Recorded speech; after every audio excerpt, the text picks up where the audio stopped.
मुस्कुरा रहा है उसे दर्द ने पाला होगा, जो चल रहा है उसके पाँव में छाला होगा। बिना संघर्ष के इंसान चमक नहीं सकता, जो जलेगा उसी दिए में उजाला होगा।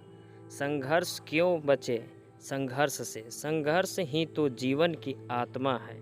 जितना कठिन संघर्ष होगा उतना ही शानदार जीत होगी।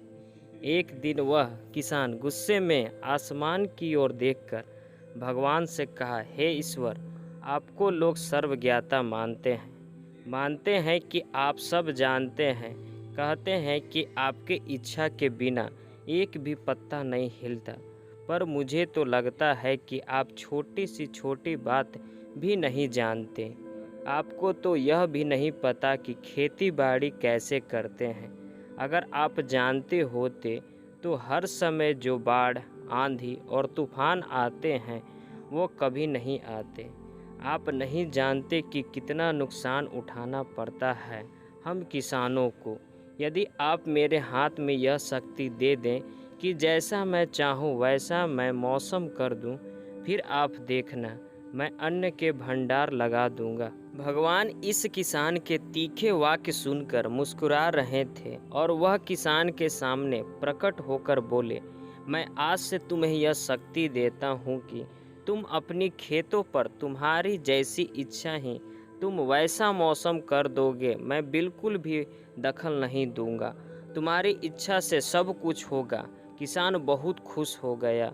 किसान ने गेहूं की फसल अपनी खेतों में बोई।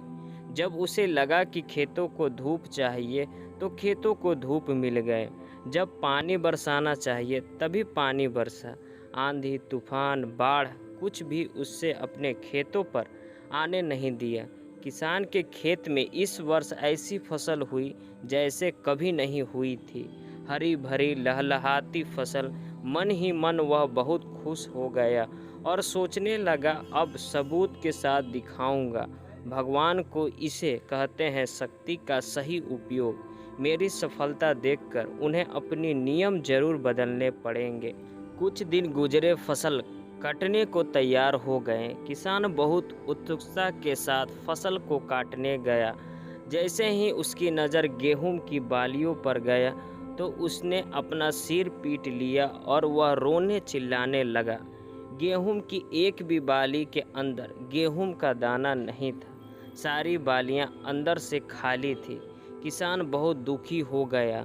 उसने भगवान को रोते हुए फिर से पुकारा, हे प्रभु, तुमने यह मेरे साथ क्या किया? क्या तुमने मुझे कोई सजा दी? भगवान बोले, पुत्र, ये तो होना ही था। तुमने पौधों को संघर्ष करने का मौका ही कहाँ दिया? न तुमने उन्हें आंधियों से जूझने नहीं दिया, तेज बारिश से सहने नहीं दिया और ना ही धूप में तपने दिया। एक भी चुनौती का सामना तुमने उन्हें नहीं करने दिया। इसलिए सारे पौधे अंदर से खोखले रह गए। जब आंधी, तूफान, तेज बारिश और धूप पड़ती है तभी ये पौधा अपने अस्तित्व को बचाने के लिए संघर्ष करते हैं और इसी संघर्ष से एक बल पैदा होता है जिसमें शक्ति होती है, ऊर्जा होती है। और यही ऊर्जा पूर्ति तेरे गेहूं के दानों की तरह जो नहीं फूटी।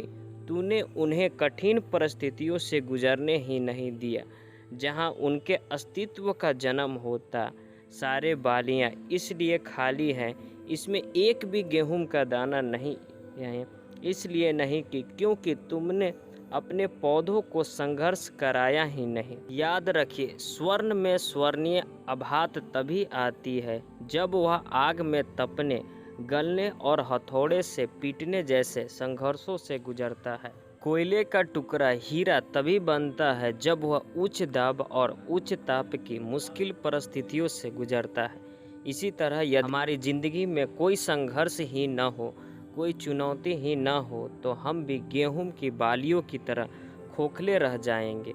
कोई अस्तित्व नहीं होगा हमारा। विपरीत परिस्थितियां, चुनौती, समस्याएं हमें और अधिक निखारती है। यदि जीवन में कठिन परिस्थितियां और चुनौतियां आएँ तो घबराना मत, बल्कि सामना करना। विश्वास करना कि आप और अधिक निखर जाओगे और अधिक मजबूत बन जाओगे। किसी ने कितना सही कहा है, जिंदगी जीना आसान नहीं होता, बिना संघर्ष कोई महान नहीं होता। जब तक ना पड़े हथौड़े की चोट, तब तक पत्थर भी भगवान नहीं होता। आशा करता हूँ आपको यह स्टोरी पसंद आई होगी। पसंद आई तो एक दूसरे के साथ शेयर ज़रूर करें।